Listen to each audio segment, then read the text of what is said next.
When I offered to babysit so they could rest, my daughter-in-law scoffed, "You're too old to hold a baby without shaking." My granddaughter cried as she yelled, "Don't touch her with your wrinkled hands." My son turned his back as I left in silence, but she wasn't expecting what the judge would say when I walked in holding. I was shaking when I left their house that day, and not because I'm too old to hold a baby without trembling like she said, but because rage has a way of making your entire body vibrate with an energy you forgot you still had inside you.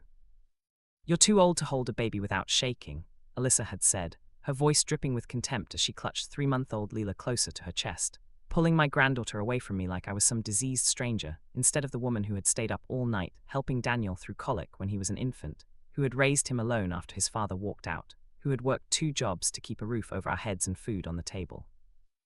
I'm Margaret Ellis, 68 years old, and I'll be the first to admit that patience has never been my strongest virtue. I've always been the type to hold grudges longer than I should, to let my pride get in the way of asking for help, to make decisions based on raw emotion rather than careful thought. My son knows this about me. He grew up watching me slam doors and give people the silent treatment for weeks when they crossed me. He saw me burn bridges with family members over petty arguments that I refused to let go. And maybe that stubbornness is exactly what got me through raising him alone, but it's also left me isolated more times than I care to count. I had driven 40 minutes to their cramped apartment in the sketchy part of town, carrying bags of groceries I couldn't really afford on my fixed income, along with that beautiful handmade baby blanket I'd spent 3 months crocheting in soft pink yarn. My fingers ached from arthritis every single evening as I worked on it, but I didn't care because this was my granddaughter, my son's child, and I wanted to give her something made with love. When I walked through their door that afternoon, the apartment smelled like old takeout containers and dirty diapers that hadn't been changed frequently enough. Alyssa was on the couch in sweatpants and a stained shirt, her hair greasy and pulled back, dark circles under her eyes that told the story of too many sleepless nights. Daniel was at the kitchen table scrolling through his phone like he didn't have a care in the world, like the baby crying in the background was just ambient noise he'd learned to tune out. I felt that familiar flutter of anger in my chest seeing him so disconnected, but I pushed it down because I came here to help, to offer support, to be the grandmother I'd dreamed of being. "Here, let me hold her for a bit," I said, setting down the groceries and stepping toward Alyssa with my arms outstretched, my heart already swelling at the thought of feeling that tiny warm weight against my chest. "You two must be exhausted. I can take her for a while so you can rest or take a shower or just have a moment to breathe." That's when Alyssa laughed, not a polite chuckle or an awkward giggle, but a full-throated, mocking laugh that cut through the room like a knife. "A baby, with those hands," she looked at my outstretched arms like I'd offered to juggle chainsaws. "You're too old to hold a baby without shaking." The words hung in the air for a moment while my brain tried to process what I'd just heard. I stood there frozen, arms still reaching out like some pathetic beggar, feeling the heat rise up my neck and into my face. "Don't touch her with your wrinkled hands," Alyssa continued, her voice getting sharper, meaner. "You might drop her. I mean, look at you. You can barely hold a coffee cup steady." I glanced at my hands, these hands that had changed hundreds of diapers, that had rocked Daniel to sleep countless nights, that had worked as a nurse for 30 years taking care of other people's children and elderly parents. Yes, they had age spots now. Yes, the veins showed more prominently than they used to. Yes, there was a slight tremor sometimes from the arthritis medication, but they were strong hands, capable hands, loving hands. Leela was crying harder now, her little face scrunched up and red, and some primal part of me ached to comfort her. I took another step forward despite the insult because Barbies don't care about your feelings, they just need to be soothed. "I said don't touch her," Alyssa snapped, actually turning her body to shield Leela from me. That's when I looked at Daniel, my son, the boy I sacrificed everything for, hoping desperately that he would step in and defend me, that he would remind his wife that I'd successfully raised him without dropping him once, that I'd earned some basic respect and the right to hold my own granddaughter. But Daniel just stared at his phone screen, his thumb still scrolling, like this entire humiliating scene wasn't even happening. "Daniel," I said, my voice barely above a whisper, because my throat was closing up with the effort of not crying. "Say something." He finally looked up, met my eyes for just a second, then looked away and shrugged. "Mom, maybe it's just not a good time right now. We're still figuring out our routine." The betrayal of that moment hit harder than anything Alyssa had said. This was my son, my child, and he was choosing her cruelty over my dignity. I slowly lowered my arms, feeling them fall heavy to my sides like dead weight. My purse was still on my shoulder, and inside it was a folder of documents that I'd brought to discuss with them.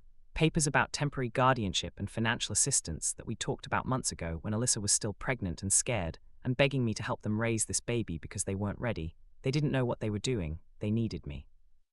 I only wanted to help, I managed to say, hatting how weak my voice sounded. Alyssa rolled her eyes. We don't need help like that. What we need is for people to respect our boundaries as parents. I nodded once, a sharp, jerky movement that probably did make me look old and unstable, and I grabbed my purse with those wrinkled hands she found so disgusting. I walked toward the door, past the groceries I'd brought that they hadn't even acknowledged, past Daniel who still wouldn't look at me, past the baby I'd been dreaming about holding for months. I'll see myself out, I said to no one in particular. Neither of them said goodbye. I made it to my car before the tears started, hot and angry and mixed with something darker than simple hurt. I sat in the driver's seat gripping the steering wheel with my shaking old hands and let myself cry for exactly 5 minutes. Then I wiped my face, pulled out that folder from my purse, and started reading through the documents with new eyes. They had signed these papers 3 months before Leela was born. Legal agreements about me providing childcare and financial support. Text messages I'd saved where Alyssa admitted she couldn't handle being a mother yet. Bank statements showing I'd already paid for their hospital bills and first 2 months of rent because they were broke and desperate. Something shifted in me right then, sitting in that car outside their apartment building in the fading afternoon light. My pride had been wounded before, plenty of times, but this was different. This wasn't just about me. This was about Leela, about my granddaughter being raised by 2 people who clearly had no idea what they were doing and no appreciation for the people trying to help them. And suddenly those documents in my lap weren't just paperwork anymore, they were ammunition. I've never been one to let things go easily, and I sure as hell wasn't going to let this go. That night I couldn't sleep, which wasn't unusual for me anyway since my mind tends to race at bedtime, replaying conversations and arguments, thinking of all the things I should have said, all the ways I could have handled things better. But this time my thoughts were focused and sharp. I kept seeing the nursery I'd set up in my spare bedroom, the crib I'd assembled myself even though the instructions were confusing, and my back ached for days afterward, the changing table I'd bought secondhand and refinished, the dresser already filled with tiny onesies and sleepers I'd been collecting for months. I'd knitted blankets in every pastel color imaginable. I'd baby-proofed my entire house, putting those little plastic covers on all the outlets, installing cabinet locks, buying a baby monitor and a bottle warmer, and everything the parenting book said you needed. Because Daniel and Alyssa had asked me to, no, begged me to. 6 months ago, when Alyssa was barely showing and already panicking about impending motherhood. They'd sat in my living room right where I was sitting now and laid out their whole situation. They weren't financially stable. Daniel's job at the warehouse was barely paying the bills. Alyssa had lost her retail job and couldn't find anything that would hire a pregnant woman. They'd been fighting constantly. They weren't ready for a baby, but it was too late to do anything about it now. "Mom, we need you," Daniel had said, and I remembered how my heart had swelled at those words because he hadn't needed me, really needed me, since he was a teenager. "We want you to help us raise the baby. Like really help, not just babysitting, but being a co-parent almost." Alyssa had been crying, mascara running down her face. "I'm so scared I'm going to mess this up. My own mother is useless. She's halfway across the country and doesn't even care. You're the only grandmother this baby is going to have who actually gives a damn. Please, Margaret, please help us." And God help me, my pride and my stubbornness had made me say yes immediately without thinking it through. Not because it was the smart thing to do at my age, not because I particularly wanted to raise another child when I should be enjoying retirement, but because they needed me and I liked feeling needed. I liked feeling important and irreplaceable. I liked the idea of being the hero who swooped in to save the day. So I'd contacted a lawyer, a young woman named Patricia who'd helped me draft up some informal guardianship papers just in case things got complicated. Nothing permanent, nothing that would take away their parental rights, just documents that would give me legal standing to make medical decisions and have custody arrangements if they needed to work or travel or whatever. Daniel and Alyssa had signed them without even reading them carefully, too desperate and grateful to ask questions. I'd also started giving them money. Not huge amounts because I'm living on a nurse's pension and social security, but enough. 200 here for groceries, 300 there for the electric bill, 600 for the hospital deposit when Alyssa went into labor early and they didn't have insurance sorted out yet.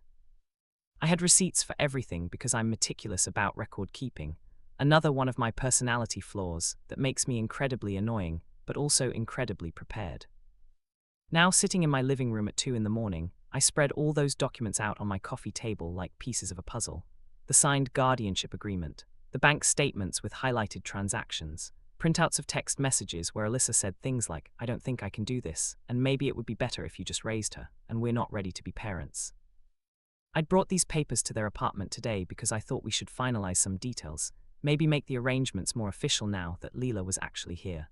I'd imagined us sitting down together like adults, going through everything calmly, making sure we were all on the same page about how this co-parenting situation was going to work. Instead, I'd been told my hands were too old and wrinkled to touch my own granddaughter. My phone buzzed on the table, making me jump. A text from Daniel. "Mom, Alyssa feels bad about what happened. She's just stressed and tired. You know how new mothers are. Maybe give us some space for a while and we can try again in a few weeks."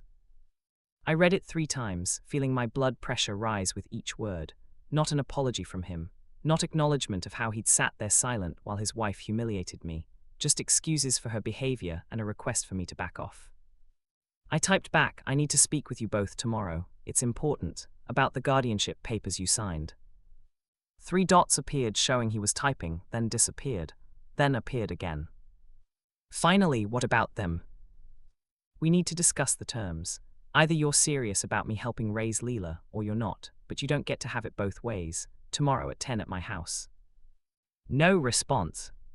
I didn't sleep that night. Instead, I went through every single document again, making copies, organizing everything into a folder system that would make sense to someone else looking at it.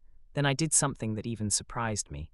I made another phone call, this one to Patricia the lawyer, leaving a voicemail at 3 in the morning. "Patricia, this is Margaret Ellis. I need to schedule a consultation as soon as possible about those guardianship documents we drew up. I think I need to make them official. Call me back." Then I sat in the nursery I'd prepared, in the rocking chair I'd bought, and I held one of the blankets I'd knitted, and I let myself imagine holding Leela in this room, rocking her to sleep, giving her the kind of stable, loving environment that Daniel and Alyssa clearly couldn't provide right now. Was it revenge I was planning, or was it genuinely about protecting my granddaughter? I honestly couldn't tell anymore, and maybe that made me a terrible person, but I didn't care. The next morning, Daniel called instead of showing up. "Mom, we're not coming over." "We need to discuss this, Daniel." "There's nothing to discuss. Those papers don't mean anything. They were just like hypothetical. We were scared and you were being helpful, but that doesn't give you any actual rights." My hand tightened on the phone. "Those papers are legally binding documents that you both signed. They absolutely give me rights." "Well, we don't want that anymore.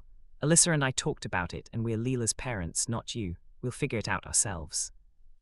"Like you're figuring it out now. I saw your apartment, Daniel. I saw how overwhelmed you both are, that baby deserves better.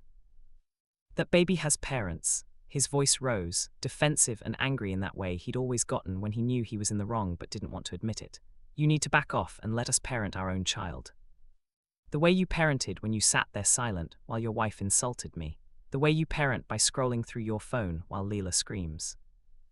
Oh my God, you're unbelievable. This is exactly why Alyssa doesn't want you around. You're controlling and judgmental, and you think you know everything."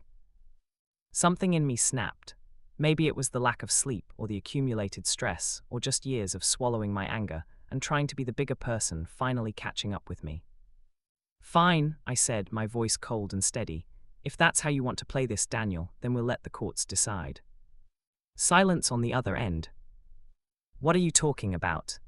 "I'm filing a petition for temporary guardianship of Leela. You both signed documents saying you weren't capable of caring for her yourselves. You've accepted thousands of dollars from me to cover your basic expenses. You're living in a 1-bedroom apartment that probably violates half a dozen safety codes. And most importantly, I have evidence that you're not providing adequate care for that baby." "You're insane," Daniel's voice cracked. "You can't just take someone's baby because they hurt your feelings." "This isn't about my feelings. This is about Leela's well-being. See you in court, Daniel." I hung up before he could respond, my heart pounding so hard I thought I might pass out.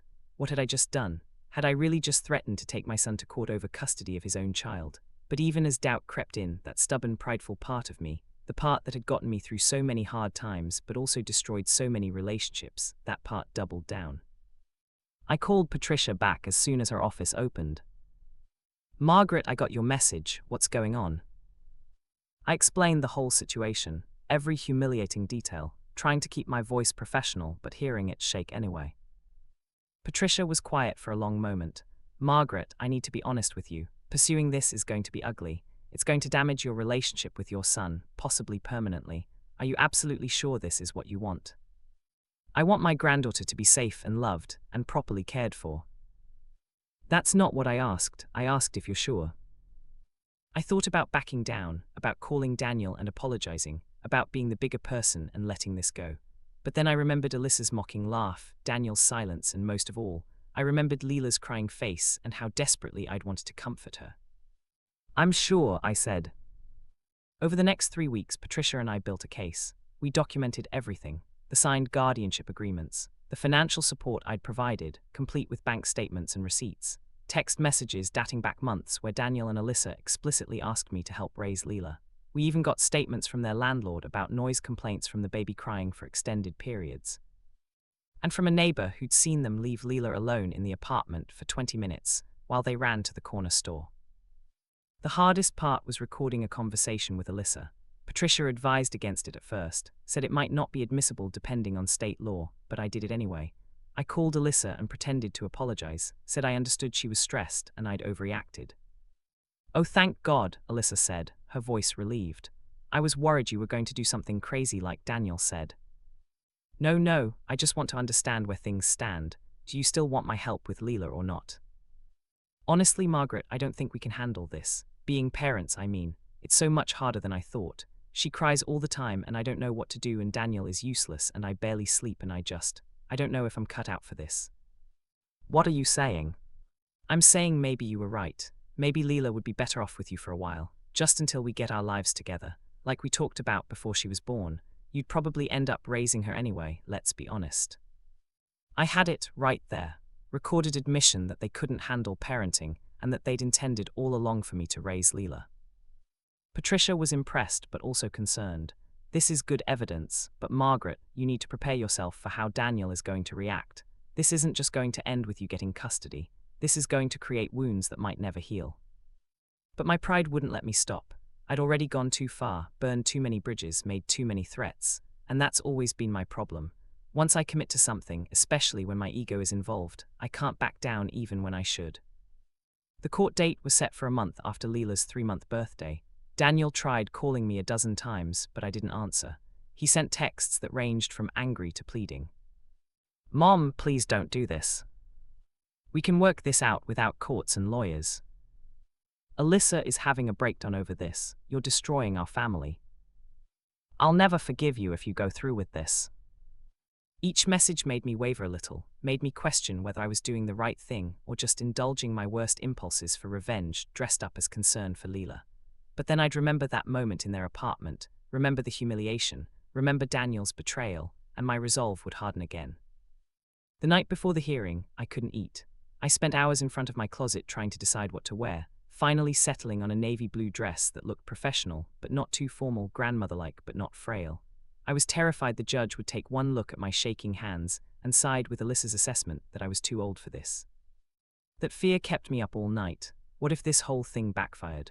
What if the judge decided that not only was I not fit to have custody, but that I shouldn't have any access to Leela at all because I'd proven myself to be vindictive and unstable? What if my stubborn pride cost me everything? But it was too late to back out now. The morning of the hearing, I did something impulsive that Patricia definitely hadn't approved. I drove to Daniel and Alyssa's apartment at 7 in the morning and knocked on their door. Daniel answered in sweatpants and a t-shirt, looking haggard. Mom, what are you doing here? I need to see Leela. Absolutely not, you're trying to take her away from us. Daniel, please, let me see my granddaughter, just once before all of this happens. He should have said no. He should have slammed the door in my face. But I knew my son, knew that underneath all the anger and defensiveness was still that little boy who wanted his mother's approval, who couldn't fully commit to hatting me even when he had every reason to. He stepped aside and let me in. Leela was in a bouncy seat in the living room, awake but calm, her big blue eyes looking around with that unfocused baby gaze. I walked over to her slowly, half expecting Alyssa to come running out and stop me, but the apartment was quiet. Alyssa's asleep, Daniel said, reading my mind. She was up all night with Leela, she's exhausted. I knelt down next to the bouncy seat, my knees protesting, and I looked at my granddaughter. She was beautiful, perfect, And in that moment, I knew with absolute certainty that I was doing the right thing, regardless of my motives, regardless of my pride and stubbornness and need for revenge. This baby needed stability. "Can I hold her?" I asked quietly. Daniel hesitated, then nodded. I picked Leela up carefully, supporting her head the way I'd done 1,000 times with Daniel, the way you never forget no matter how old you get. She was warm and solid in my arms, making little cooing sounds. My hands didn't shake, not even a little. "I raised you by myself, Daniel," I said, not looking at him. "I worked 2 jobs. I went without so you could have what you needed. I wasn't perfect. God knows I made mistakes. I was too proud to ask for help when I needed it. I held grudges against people who could have been allies. I let my temper drive away friends and family who might have supported us. But I kept you alive and healthy, and I loved you with everything I had." "I know, Mom." "Do you? Because yesterday Alyssa told me she doesn't think she can handle being a mother. She said Leela would probably be better off with me. And instead of being angry at me for recording that conversation, you should be asking yourself why your wife feels that way." Daniel's face crumpled. "We're trying our best." "I know you are, but sometimes your best isn't enough, and there's no shame in admitting that and accepting help. Except you're not accepting help. You're pushing away the one person who has the resources and experience and willingness to make sure Leela is taken care of. By taking her away from us. By forcing you to face reality." I handed Leela back to him, stood up with effort, and walked to the door. "I'll see you in court," I said. The courthouse was intimidating in that way government buildings always are, all stone and authority and the weight of bureaucracy. I arrived early with Patricia, both of us carrying folders full of documents. Daniel and Alyssa showed up 15 minutes later with a public defender they'd clearly just met, looking scared and unprepared. But here's where I'd miscalculated, where my impulsiveness and need for dramatic confrontation got the better of me. I'd arranged for temporary emergency custody of Leela the day before, using some legal maneuvering that Patricia had warned me was aggressive and would make me look vindictive. So when I walked into that courtroom, I was carrying Leela. The look on Daniel's face when he saw me holding his daughter will haunt me for the rest of my life. "What the hell?" Alyssa's voice was sharp and panicked. "How does she have Leela? Daniel, do something." The bailiff called for order as we took our seats. Judge Harold Benton entered, a stern-looking man in his late 50s, with grey hair and wire-rimmed glasses. He surveyed the room with the tired expression of someone who'd seen too many family disputes. "This is a hearing regarding temporary guardianship of minor child Leela Marie Ellis," he began, reading from his notes. "Ms. Margaret Ellis has petitioned for temporary custody based on concerns about the current living situation and the parent's ability to provide adequate care. Let's start with Ms. Ellis. Please present your case." Patricia stood and began laying out everything we'd prepared: the documents, the text messages, the financial records, the recorded conversation with Alyssa. With each piece of evidence, I watched Daniel and Alyssa's faces fall further. Their public defender, a young man who looked fresh out of law school, tried to object several times, but Judge Benton overruled him. Then came the recorded conversation. Patricia played it on a small speaker, and Alyssa's voice filled the courtroom. "I don't think we can handle this. Being parents, I mean. It's so much harder than I thought. She cries all the time and I don't know what to do, and Daniel is useless and I barely sleep, and I don't know if I'm cut out for this.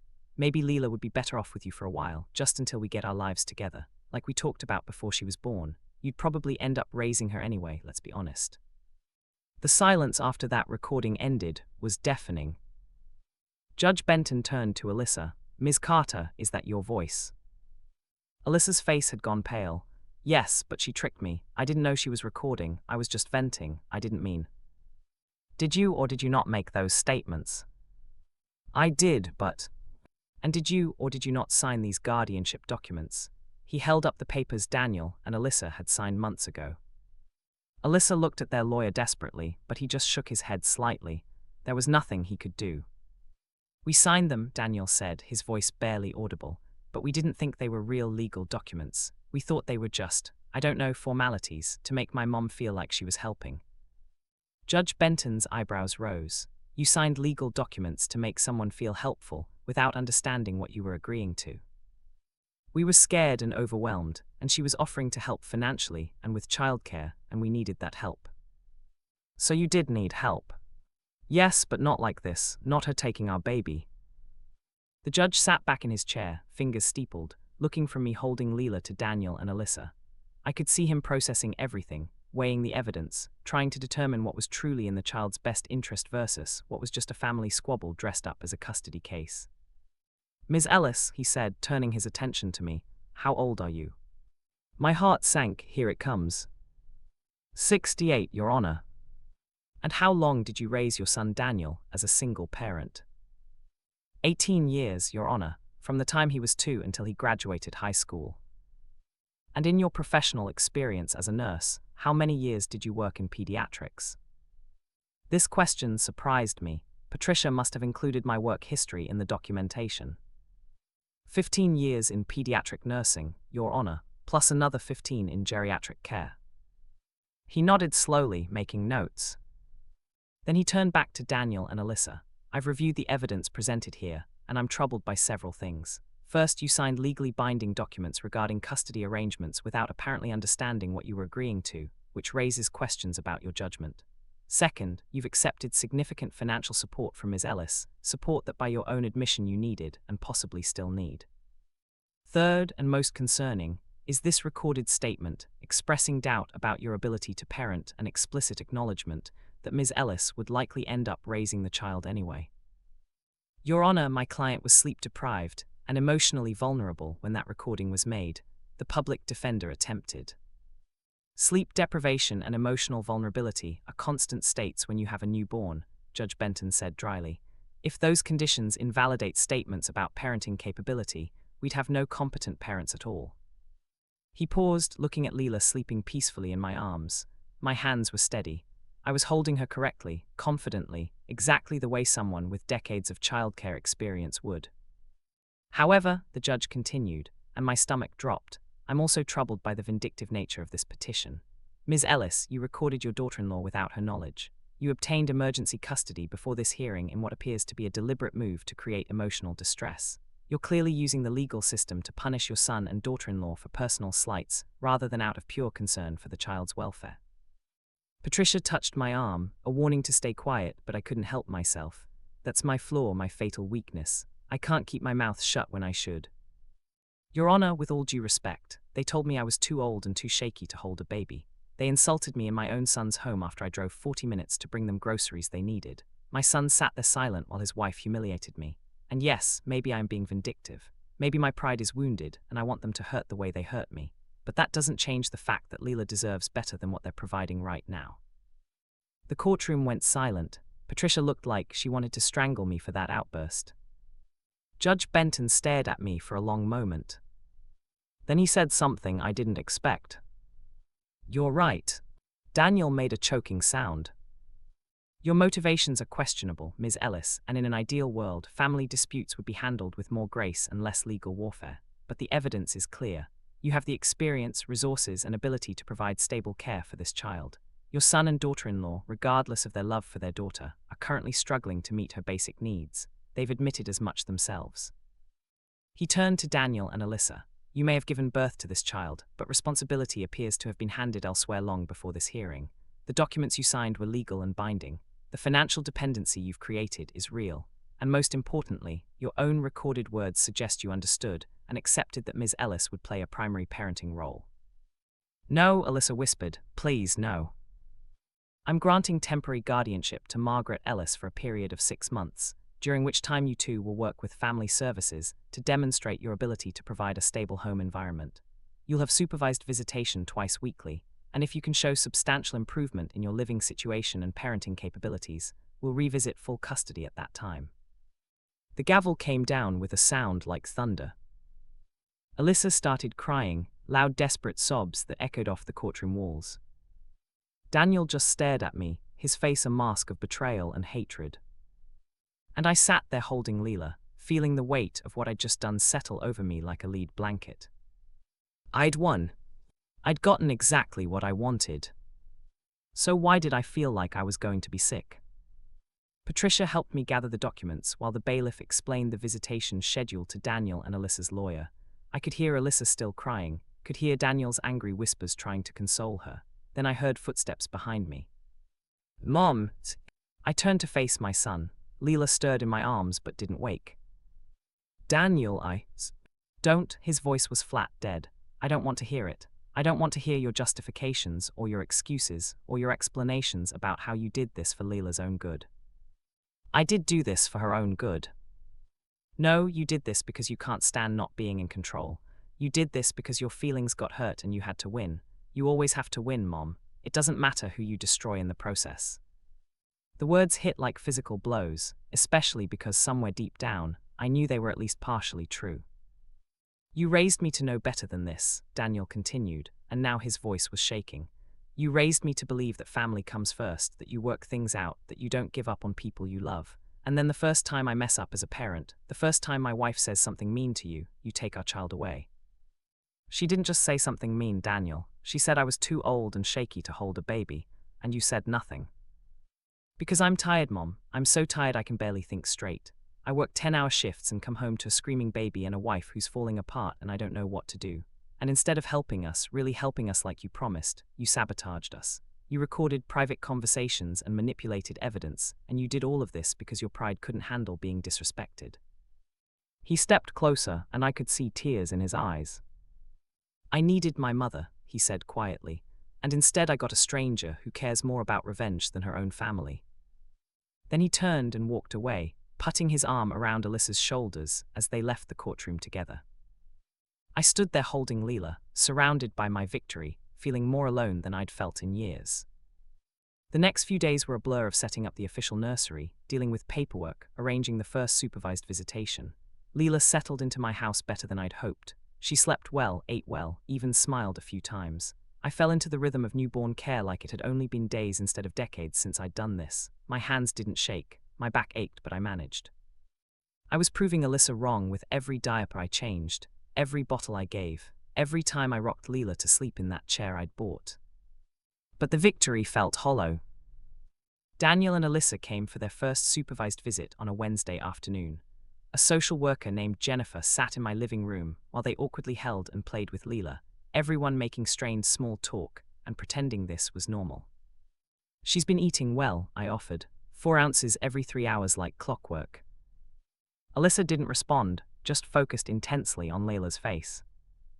Daniel managed a quiet, "That's good." After an hour, Jennifer announced the visit was over. I watched Daniel hand Leela back to me with such gentle reluctance that I had to look away. "Can we have an extra 15 minutes?" Alyssa asked desperately. "Please, she's our daughter." "The court order specifies 1-hour visits," Jennifer said, not unkindly. "We need to follow the terms exactly." After they left, I sat in the quiet house holding Leela and feeling the weight of what I'd done finally sink in completely. I'd taken a baby from her parents. Yes, I had legal justification.